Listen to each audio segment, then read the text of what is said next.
This is Live Bet Sunday on VSiN, the Sports Betting Network.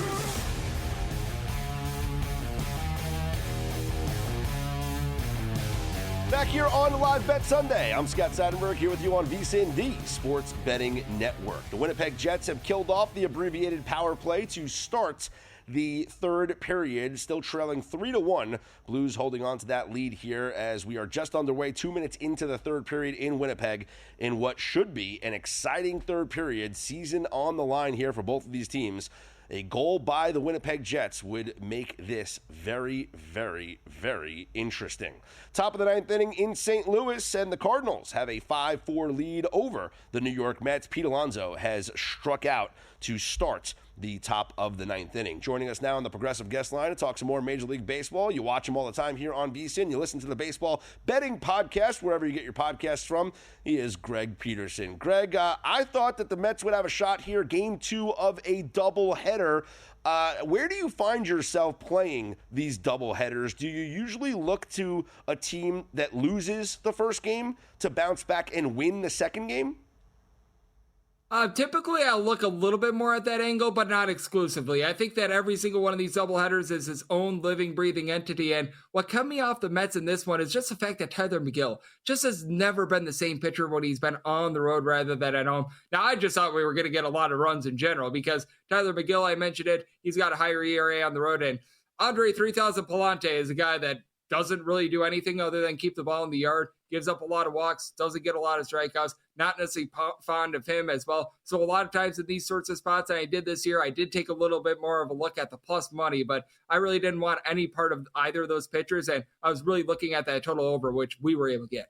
There's been 6 doubleheaders this season, 7 if you include today. And so far this season, there's been 4 sweeps. If the Cardinals finish out these final 2 outs, it would be 5 sweeps out of the 7 doubleheaders, which is abnormally high, Greg, because if you look at the history of the past several seasons, it is right around 44 to 45% of these doubleheaders wind up being sweeps. So actually, and even that number seems high. It is. But that's really what that's you're looking at. 43%, 45%, 45%, and 44% the past several years of doubleheaders that wind up being sweeps. So actually betting the team that loses the first game profitable, but not this year. Sunday Night Baseball. That game is a final now. The Mets do, Mark Vientos grounds out, 5-4. St. Louis does win, completing the sweep. One game is still in progress. The Dodgers trailing the Braves 4-2, or should I say the Dodgers trailing Austin Riley 4-2, as Riley's 2 two-run home runs are the difference in this game. Atlanta looking to avoid the 3-game sweep. This is a weird game. You and I talked about this last night. They started that game last night at 10:15 Eastern time in Atlanta, and we were both on the under, but the Dodgers took care of that by themselves last night. A little bit of a different story tonight. What are you seeing? Yep, I certainly am seeing a Dodgers team that it just feels like they've been a bit disjointed at the plate, but I'm not overly concerned quite yet with the LA Dodgers because here's what I've noticed with the LA Dodgers over the last few years. When they get into the bullpen, that's typically where they strike. Like, how many times have we seen the Dodgers score like 1 or 2 runs in the first 5 innings, the first 6 innings, and then boom, 5 spot in the 7th inning, boom, 5 spot in the 8th inning. Like, that's just the way that this Dodgers team operates. Bryce Elder was able to give a relatively good start, but now you get into an Atlanta Braves bullpen that is right around league average. They're not terrible, but they're far from tremendous. And for the LA Dodgers, I did think that it was big that they were able to get Dustin May to go back out there for the 6th inning and be able to fill a pair of outs because they're going to be going with the bullpen game on Monday. So they wanted to try to, shall we say, save as many of those arms as possible. Would you be looking at taking a plus money price on the Marlins here on Monday, as this would be the Sunday night fade, which this season, Greg, it is a perfect 4-0, fading the team that plays on Sunday Night Baseball and then has to travel for a game on Monday. And this is typically a spot that I absolutely love, but you know what I don't love? The way that Sandy Alcantara is pitching right now.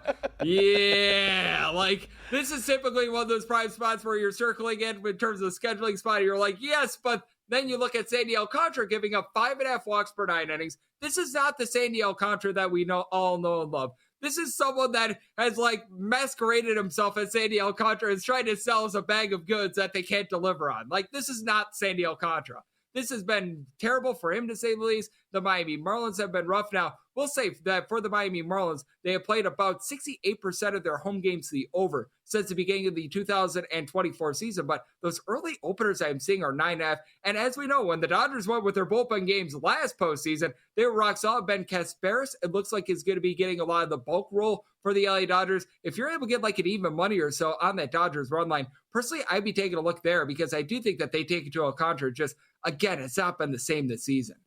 Elsewhere, we got the Yankees at home against the Padres. Nick Pivetta will go for San Diego, former Red Sox there, and taking on Carlos Rodon for the Yankees. Rodon, a little bit of an up-and-down season. He's had moments of, you can call it brilliance. The 7 innings against Cleveland, allowing just one unearned run was tremendous. But then we've seen him be Carlos Rodon earlier this season as well. So which Rodon do you expect against a potent Padres lineup coming up tomorrow? I think it's middle of the road Carlos Rodon is how I'm going to describe it. And that does put me on the 8 over because with Nick Pivetta, he's had a really nice start to the season, but I think that the Yankees' familiarity with him, with how long he was pitching in Boston, that actually works to his deficit here. I feel like he's been very much able to benefit from the fact that he's been in San Diego, he's been in Petco Park, because his issue when he was with the Boston Red Sox was giving up the deep fly, when he was in Yankee Stadium, when he was at Fenway. And I do think that that could rear its ugly head here. Now, if I could get closer to a plus 135, because right now these early openers, more around about a plus 125, I'm seeing as high as plus 130, then I'd be looking a little bit more at the San Diego Padres. But right now we're in a little bit more of wait and see mode on the money line as to where this goes overnight. But I've already taken a shot on the overs. I do think that both of these starters give up some runs. And with the Yankees, guys not named Luke Weaver have been a bit of a roll of the dice. Both the Mets and Cardinals, who did play this doubleheader here on Sunday, will both be in action coming up tomorrow. The Cardinals are at home against the Pirates. St. Louis, a minus 155 favorite with Miles Mikolas on the mound against Carmen Mlodzinski. Meanwhile, the Mets travel to Arizona, where Griffin Canning gets the ball. He's been solid for the Mets, and he goes up against Ryan Nelson for the Diamondbacks. Mets are a short road favorite. How are you handicapping both of these teams after playing the double dip here in St. Louis? I have to figure that the bullpens are going to be a little bit more depleted, and that puts me on the over, as a matter of fact, in both of these games. In terms of Mets versus Diamondbacks, I'm seeing an initial opener of 9 with heavy juice on the over, but even if that goes to like a even money 9.5, I'd be taking a look at the over there. And then with regards to the Cardinals and the Pittsburgh Pirates, Mlodzinski has a north of 6 ERA, though I do expect some positivity. If you could get that number closer to a plus 140, I'm right now seeing more in that neighborhood, plus 130, plus 135, so we need a few cents of movement. I would be willing to take a shot on the Pirates on the money line, and more or less over the last few seasons, I've learned this. Putting your hard-earned U.S. currency on Miles Mikolas, typically not the world's greatest strategy, as he has always a fielding independent that looks much lower than his ERA. That's merely because he doesn't give out a lot of walks, but this guy gives up like a lot of doubles. He doesn't get any strikeouts whatsoever. Recognize that the Pittsburgh Pirates not necessarily monsters of the midway in terms of their offense, but I'm looking at both of the overs in terms of Diamondbacks, Mets, along with the Pirates and the St. Louis Cardinals. Our very own Greg Peterson joining us on the Progressive Guest Line. Talk a little Major League Baseball here on Live Bet Sunday here on VSiN. The A's host the Mariners in Sacramento, and you got Bryce Miller on the mound for the Mariners. Luis Severino goes for the A's. The A's, we know what their offense is certainly capable of. Granted, the Mariners are a very good pitching team, but the Mariners' offense has been pretty hot lately, especially Cal Raleigh, who leads the league in homers right now. Would this be a total that you would be intrigued by an over playing in Sacramento?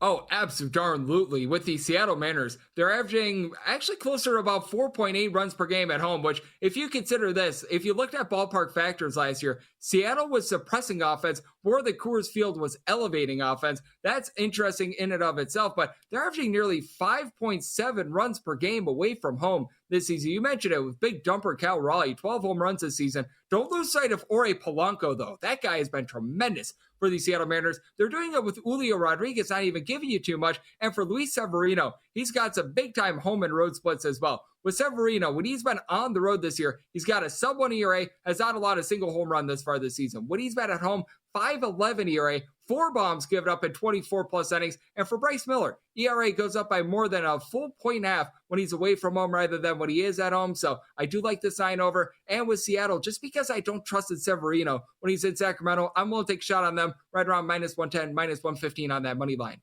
Want to talk about a series that begins coming up Tuesday. You got the Phillies at the Rays down there in Tampa. Now, we talk about how the Yankees have this familiarity playing in Tampa because obviously that's their spring training home. Well, the Phillies' spring training home is Clearwater, just right over the bridge there, right over the Del Mabry. So a little bit of familiarity there, maybe a comfort situation as it's a little bit closer maybe to playing if they were in St. Pete at the Trop possibly. Zach Wheeler on the mound for the Phillies, Drew Rasmussen for the Rays. What's your take just on this game and on the series as a whole? I'll probably be setting the Philadelphia Phillies as a very slim favorite, and I think that it's going to be an interesting series because with the Philadelphia Phillies, it's all about what they get out of their starters because the Rays clearly have the better bullpen, and I like Drew Rasmussen actually in game number one. He's been rock solid for them, but as we know with the Philadelphia Phillies, rock solid offense, haven't necessarily been able to get the deep ball going too much. I do want to see what happens in game number one because this new ballpark, it doesn't pretty much have the same dimensions as the Yankee Stadium, but that said, I think that there's probably going to be a lot of tight lines. I anticipate probably betting both teams at some point in one of these games. Great stuff, Greg. Appreciate the time and the insight. Good luck with your bets. Enjoy the games. Absolutely. Always a pleasure to be on with you, Scott. Thank you. There he is, our very own Greg Peterson. You catch him all across the network here on VSiN, and make sure you listen to the baseball betting podcast, courtesy of us here at VSiN. Well, it is a stone cold under right now between the Rockets and the Warriors in Houston. The Warriors with a 25-19 lead, 2 minutes into the second quarter. Your live total is now 190.5 as this is playing out exactly how you would expect a Game 7 to play out. So, yep, the total did get pushed up a little bit after of the open, but in the wrong direction right now. This is Live Bet Sunday here on VSiN.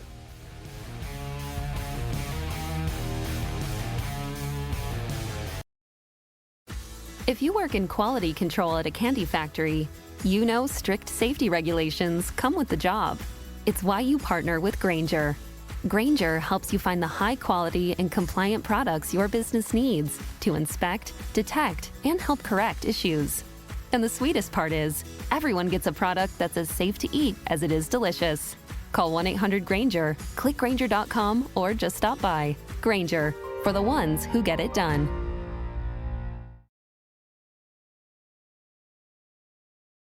This is Live Bet Sunday on VSiN, the Sports Betting Network.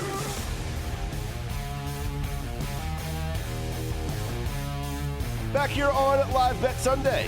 I'm Scott Seidenberg here on VSiN, the Sports Betting Network. A lot of good chances for the Winnipeg Jets here in the third period, but Jordan Binnington has been up to the task as the Blues holding on to a 3-1 lead over the Jets halfway through the third period. The shots on goal have increased, 20 shots for the Jets, 19 for the Blues, as the difference in the game has been, well, it was the soft goal that Hellebuck gave up in the first period and the late goal with 30 seconds left in the second period. The only tally for the Winnipeg Jets did come on that power play as they got the Cole Perfetti tip in. In fact, that was the only power play for the Jets in this game. The only power play for the Blues in this game came just at the end of that second period. So no, the refs are swallowing the whistle here. No penalties, unlike what we saw last night. And you know something?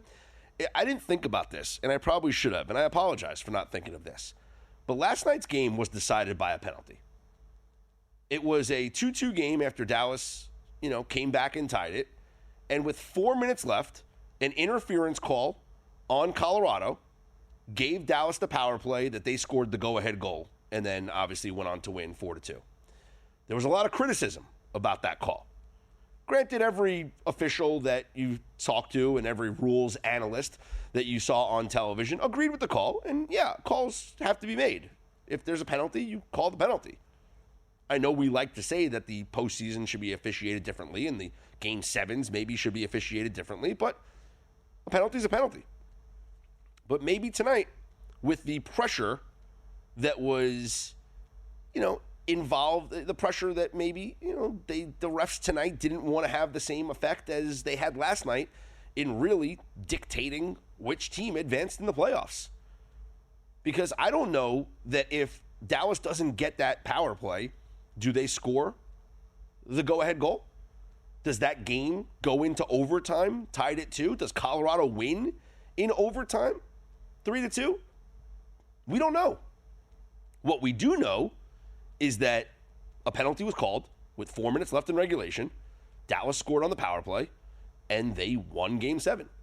And so tonight, and I've just been watching with the sound off here as I'm hosting the show, but I've seen a lot of hits. I've seen players falling down. We've only had 2 power plays in this game. So maybe the officials are swallowing the whistle a little bit here. 3-1, the Blues lead as time is ticking away here in the third period. 7:14 to go. 3-1, the Blues lead the Winnipeg Jets. Meanwhile, the Warriors are on top of the Rockets, 33-24 with 7 minutes to go in the first half. Your live total in this game is now 191.5. This is a stone cold under, and the steam chasing obviously did not work. Because this game opened up at 201 and was bet up to 205.5, even 206. And there's 206s and a half as well. And I think one book here in town might have had a 207 or 207.5. Circa, sharpest here in town, they were at 205.5. But up from 201 on the open, 203 yesterday, and then to 205.5 today. And that's where it closed. But this game is playing out exactly how they thought it was going to play out when the line opened up at 201, because we are sitting here with a live total of 191.5.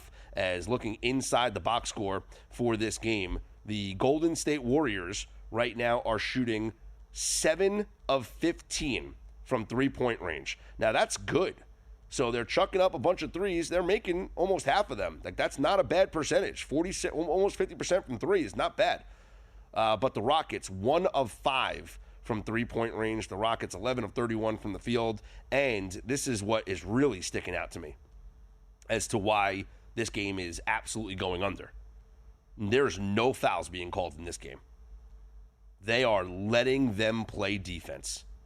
5 total fouls called against the Golden State Warriors, just 2 fouls called on the Houston Rockets. This has already been a series that has played itself towards an under. Very, very few possessions per 100 minutes. Very, very slow pace. A physical brand of basketball. And the officials are letting them play. As I mentioned, only 8 total foul calls in the entire game so far through 1.5 quarters, essentially. 33-24, Warriors lead the Rockets. Your live line, Warriors minus 6.5. Your live total of 191.5. Clock is ticking down here in Winnipeg, where the Blues lead the Jets 3-1 with 5 minutes and 11 seconds to go in regulation. As the Jets right now, live line, plus 2.5. That's at plus 120. The Blues at minus 2.5 is minus 154. We are very, very close to empty net time. Your live total is at 5.5 right now. Now, this is the interesting point. We're at 4 goals right now. And the over 5.5 is at plus 210. With under 5 minutes to go, I think it's worth a shot at the over 5.5. Especially at north of plus 200, because we are approaching empty net time, and we could get more than 1 empty net goal. You will certainly be alive for at least 1, but you will have an opportunity to get maybe a second empty net goal. This game could end 5-1, because as soon as the Jets pull the goaltender, if there is an empty net goal scored, they will pull Hellebuck again. And then it's just a matter of, do you get the second empty netter? Or, hey, maybe the Jets score with the extra attacker. You never know. But at north of plus 200 here, at the 4-minute mark, I would take a shot at the over 5.5. Because, as I mentioned, even down 4-1, let's say, if the Blues do score that 1 empty netter, even at 4-1, the net will be empty again. And this game could very easily end 5-1. So if you get And right now, DraftKings is down to plus 195. I'm going to look elsewhere to see if we have any other live totals. Oh, they're back up to plus 200.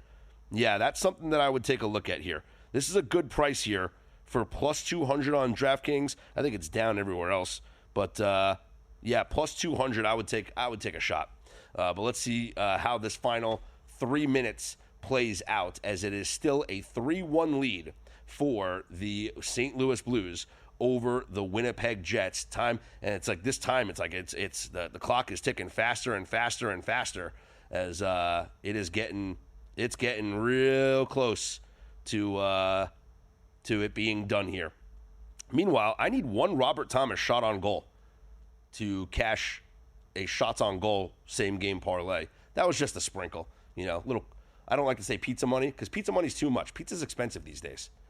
This was like soda machine money, You go to the vending machine, you put in a couple of singles or whatever. That's what I did on a couple of players to go shots on goal over. But I did Buchnevich, he went over. Kyrou, he went over.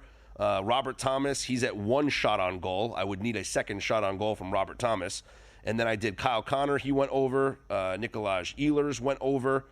And Cole Perfetti went over for the Winnipeg Jets. So that would be kind of cool.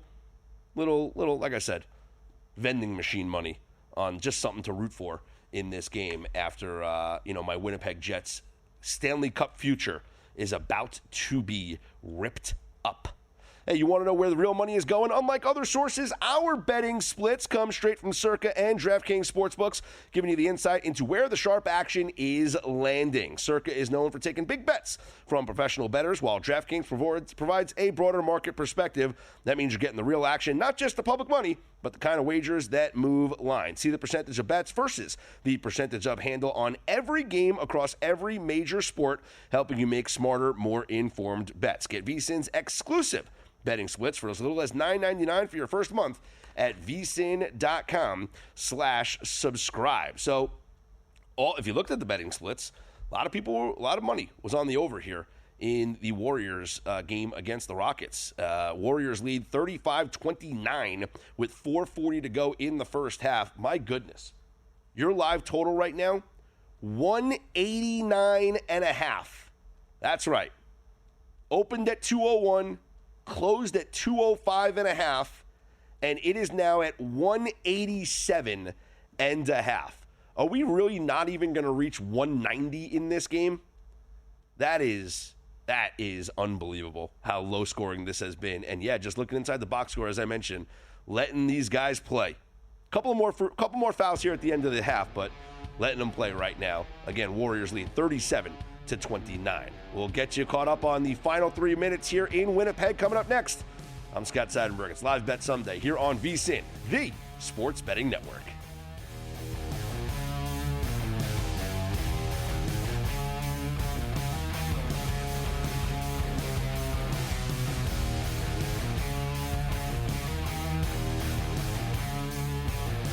This is Live Bet Sunday on VSiN, the Sports Betting Network.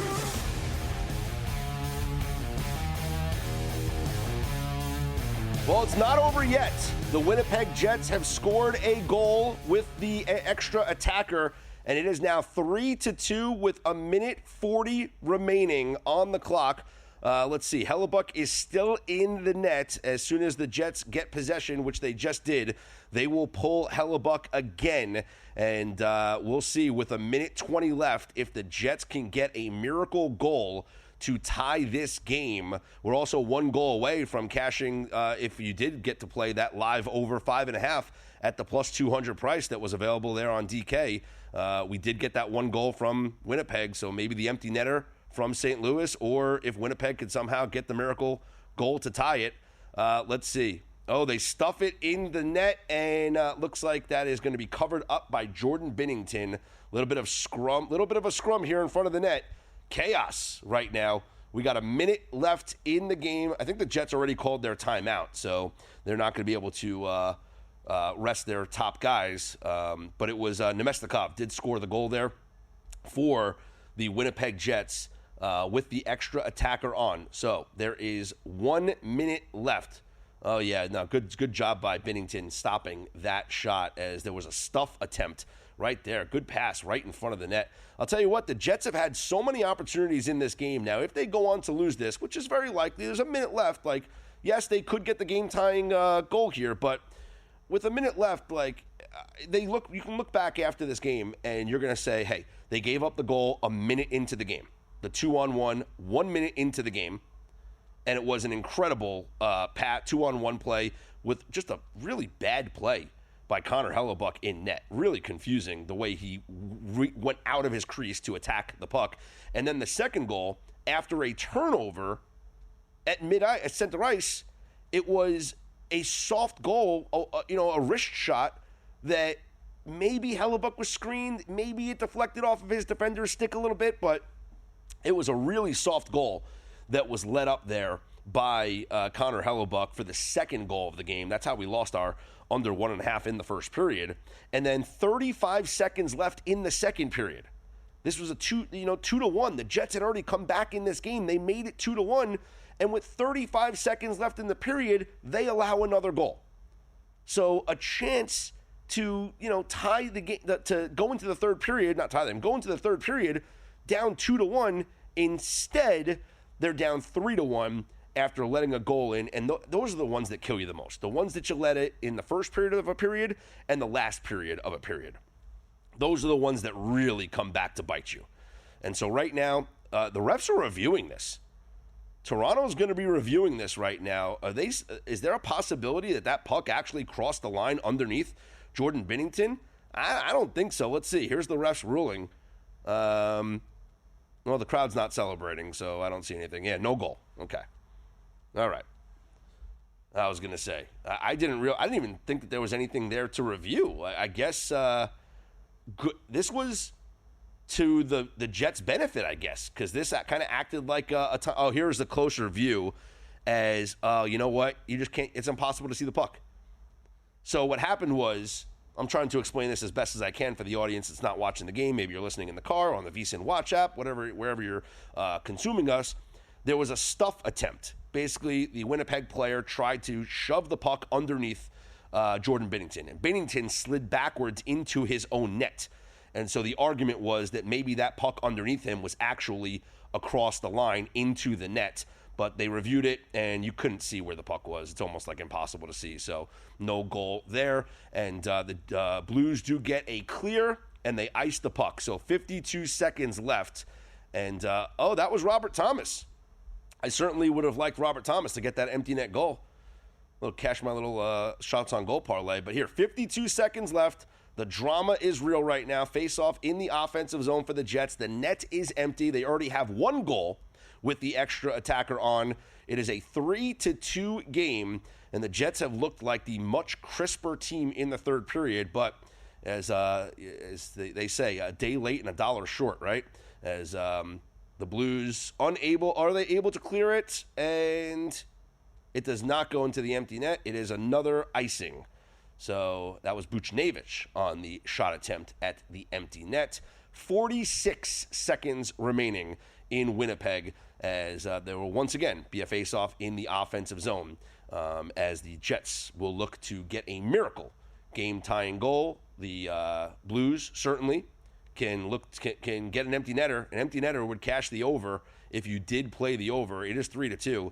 This game was 5 to 5.5, and game sevens are historically under games. But we saw it last night, an empty netter with just no time left that made it go over, and we could get it here tonight. Let's see. Blues do clear it, so the Jets have to reestablish the zone now. So the clock is ticking, not on their side here. We are at 30 seconds or so remaining. And, the puck does skate out of the zone, so they have to reestablish again. So, again, time is not on their side here. We are at 20 seconds remaining. Still no. I'm seeing if maybe there's an attempt at an empty net or not. Let's see. Nothing here. 14 seconds remaining. Total implications on the line right now. Futures bets on the line right now. As one shot attempt. Nothing. Clock ticking. Oh, my goodness. 1 second left. The Jets have tied the game. 1 second left. Cole Perfetti scores the goal. 3-3. We're going to overtime. What just happened? Madness in Winnipeg right now. The Winnipeg Jets have tied the game, scoring 2 empty net goals in the final 2 minutes. This one coming with 1 second on the clock. Here's the review. The shot goes in. It is a good goal. We are going to overtime. Cole Perfetti with his second goal of the game. The Winnipeg Jets have tied the game. It is 3-3.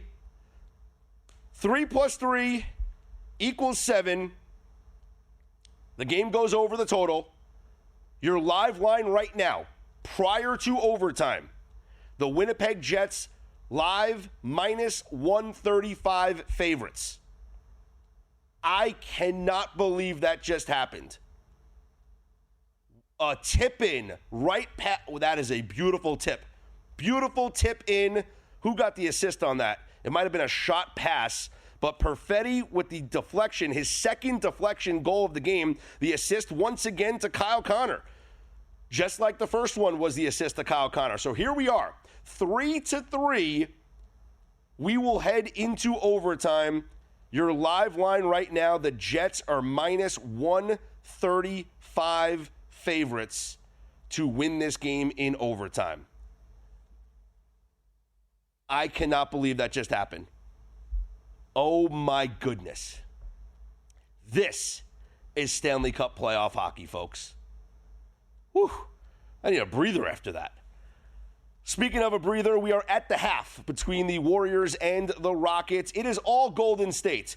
The Warriors lead 51-49 as they head into the locker room there in Houston. The Warriors live line right now is minus 7.5. That is juiced at DraftKings right now at minus 120. Your live total is 192.5, and that is juiced as the over as minus 125. So still down from the 205.5 that it was to start the game, but it is now it went up a little bit. It was at like 187, 186 before. It is up now to 192.5. Here's what's interesting about the Warriors leading 51-39. Steph Curry has 3 points in this game. Just 3 points for Steph Curry. Buddy Hield is the leading scorer for the Warriors right now with 22 points. Buddy Hield is 6 of 7 from three-point range as he has 22 points.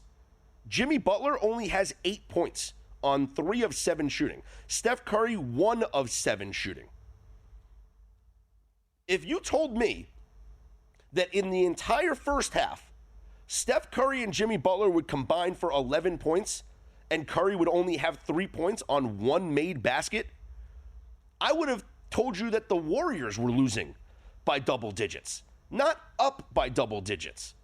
51-39, Warriors lead the Rockets here. Game 7 in Houston as the live line, as we mentioned, it is Warriors minus 7.5. Live total, 193.5. So, got a whole second half here in Houston to go, but the drama unfolding in Winnipeg as the Jets have tied the game, 1 second left in regulation as we are headed to overtime, tied at 3. Everybody take a breather. As somebody that has multiple tickets on the Winnipeg Jets to win the Stanley Cup, obviously you know who I'm rooting for here in overtime.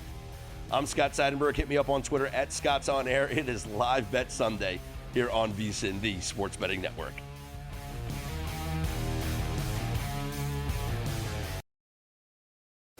If you work in quality control at a candy factory, you know strict safety regulations come with the job. It's why you partner with Grainger.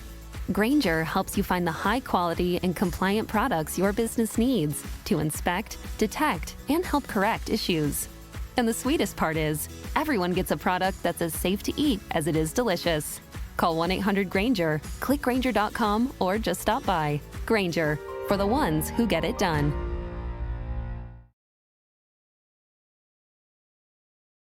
This is Live Bet Sunday on VSiN, the Sports Betting Network.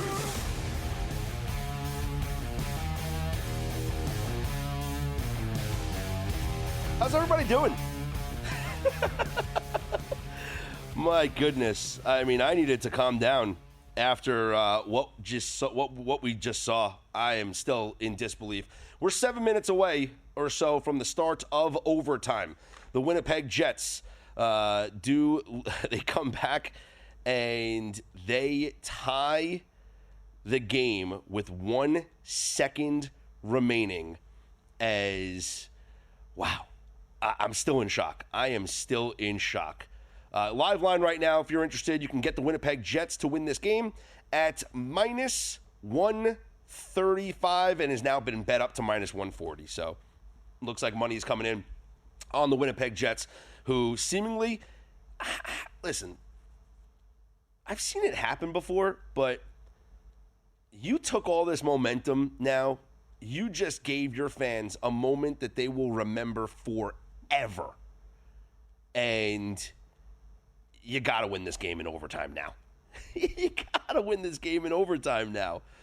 Let's look at the stats inside this game. The Jets, 28 shots on goal to just 20 for the St. Louis Blues. Still only the one power play for each team, with the Jets cashing in on their one power play. That was the goal scored by Perfetti that made it 2-1. And the Blues were unsuccessful, but their power play was the final 30 seconds of the second period, and then the first minute 30 of the third period. So kind of not the same. It's kind of hard to get into the flow of your power play when it's split up between the periods like that. So sometimes I don't necessarily count those as missed power play opportunities, but listen, they still had well over a minute with a man advantage. So they did have the opportunity to score a goal there. But let's recap what we saw in this game. So we did not cash our best bet of the under 1.5 in the first period. The Blues scored 1 minute and 10 seconds into the game. It was a 2-on-1. Jordan Kyrou got the pass from Colton Parenko as he put it right past Connor Hellebuck. A minute 10 into the game, Blues went up 1-0. 6 minutes later, a turnover at the middle of the ice led to a Matthew Joseph unassisted goal, a wrist shot that really was one of the softest goals, I keep saying it, but one of the softest goals you'll ever see go past a goaltender in a Game 7 of a Stanley Cup playoff game. You got to make that save if you're kind of Hurlbuck. Yeah, maybe he was screened a little bit by his own defender. Maybe the puck deflected off of the stick a little bit, but he really, he'll be the first one to admit you got to have that puck there. Cole Perfetti does score in the second period on the power play to make it 2-1. And then with 35 seconds left in the first period, Radek Faksa scores a goal to make it 3-1 St. Louis. That's where we were for the entirety of the third period. And with 2 minutes left in the game, with the extra attacker on the ice, so the goaltender was pulled, it was Vladislav Nemestikov scoring a goal for the Jets to make it 3-2. They then pull the goaltender again, and with just over 2 seconds remaining, Cole Perfetti gets the deflection off of a Kyle Connor shot pass, and they score the game-tying goal. And you just look back, Buchnevich, on when it was 3-2, had a chance to put the puck in the empty net and shot it just wide, and that led to a second consecutive icing call on the Blues. And so the players that were on the ice there in the end, the frantic end of that period, were actually on the ice for an extended period of time because there was back-to-back icings when they shot it at the empty net and then missed. So those players were tired, the Jets persistent, and the Jets also got the benefit. I will say this. They called their timeout prior to the first empty net goal being scored. They were out of timeouts. But then there was a review because they also almost scored a game-tying goal shortly after scoring the first goal that they thought maybe it got stuffed in under Blues goaltender Jordan Binnington. So the officials called for a replay, and they got on the headsets with Toronto, the replay center.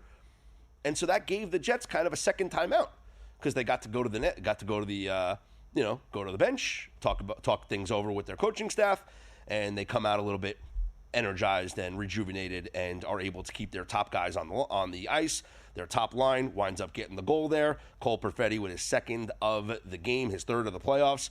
As we are tied at 3, we are 2 minutes and 30 seconds away from overtime. Meanwhile, we are almost underway here. Third quarter action in Houston. At the half, the Warriors leading the Rockets 51-39. And we talked about this last segment, but the most surprising aspect of this game right now is that Steph Curry has only 3 points. He is 1 of 7 from the field, 1 of 6 from three-point range. He has not got to the free throw line. He is contributing, though, 6 rebounds and 5 assists. I don't know if it's the thumb that's bothering him, or maybe it's the defense of the Rockets, or just a cold shooting night, whatever it is. Steph Curry's got 3 points. Jimmy Butler's 3 of 7 from the field. Jimmy Butler's got 8 points. Butler and Curry have combined for just 11 points in the first half, and the Warriors are up by 12. Go figure. Buddy Hield, 6 of 7 from three-point range, doing his best Gary Trent Jr. impression as he leads the way with 22 points. He leads all scorers in this game with 22. For the Rockets, Amen Thompson has 12 points to lead the way. Şengün's got 8. Fred VanVleet has got 9. But your live line right now, Warriors minus 7.5, and a live total of 194.5. So money has actually been coming in on the live over here, because when we went to the half, it was a little bit lower. It was like 193.5. It's now up to 194.5, but still trending towards an under as this game closed. Opened up at 201, and it has been bet up to 205.5 is where it closed here at Circa. The players coming onto the ice from the dressing room right now as we will get overtime underway. The Jets and the Blues from Winnipeg, Game 7 Stanley Cup Playoffs. There's nothing better in sports than an overtime in a Game 7. The Winnipeg Jets are your favorite on the live line right now. They are minus 145, so go figure. Look at that. They were minus 130 as soon as the regulation ended, went quickly up to 135, then to 140, now at minus 145 as overtime is set to begin. Looking at the leading stat guys right now for this game, you have Pavel Buchnevich has 4 shots on goal, Jordan Kyrou with 3. Those are your leaders for the St. Louis Blues. Both of them have gone over their shots on goal prop. Same thing with Kyle Connor, who's got 5 shots for the Winnipeg Jets. Nikolaj Ehlers goes over as well with 3 shots on goal. Cole Perfetti has gone over with 3 shots on goal. Perfetti does have the 2 goals, and Nemestikov has another goal there. And for the Blues, they have 1 goal by Faksa, Joseph, and Kyrou. So those are your leading stats for this game as overtime has begun. And I'm wondering, I got the Winnipeg Jets here. Okay, I got them in Stanley Cup futures. Obviously, would love to see them win this game to keep my futures alive. But overtime's incredible in the Stanley Cup playoffs. How long could this go? We've already hit our live over in this game, so there was nothing else to bet. I didn't go back in on Winnipeg, just kind of riding out my futures bets, but happy that we cashed our live overs as it was a fun sweat, but we got there as this game goes over the 5.5, over the 6.5 eventually because of the 3-3 tie. You know what they say in hockey, 3 + 3 = 7. But Winnipeg looks to be opening up. They've had the possession here early on, just a minute or so into this overtime period. It's been played inside the Blues zone. So the Jets, picking up right where they left off as continuing to apply pressure here. But the Blues do break out, so we'll see, how this overtime does play out. I will say Connor Hellebuck hasn't had to face much since that opening period. Really, there was only 20 shots on goal for the Blues in this entire game, and a lot of that came early on in the first period where they were able to pepper Connor Hellebuck and get 2 past him, and then the third one with 35 seconds left to go in the second period. You want to bet smarter, not louder? Well, check out the Sharp Plays at sharpplays.com. That's where real bettors go to get ahead. Most of the betting world, it's just noise, chasing steam, copying picks, recycling the same old value plays. They're not sharp. they're just parrots. Well, the Sharp Plays is the source they're echoing. Since 2011, it's been locked in what the real pros are betting. Elite groups, sharp money, the kind of wagers that move the market, because when the Sharp Plays jump on a side, the line reacts every time. With insider info and powerful AI tools, you're not just guessing, you're getting ahead. Sign up for free betting reports, real-time alerts, and next-level intel via email and or on X. And don't take anyone's word for it. Check the receipts. You got full betting logs available on the site. Why not follow the crowd when you can lead it? Visit sharpplays.com. Respected, feared, and watched. That's the Sharp Plays. All right, second half is underway in Houston. We'll update you on that, plus the overtime in Winnipeg. Coming up next, it's Live Bet Sunday here on VSiN.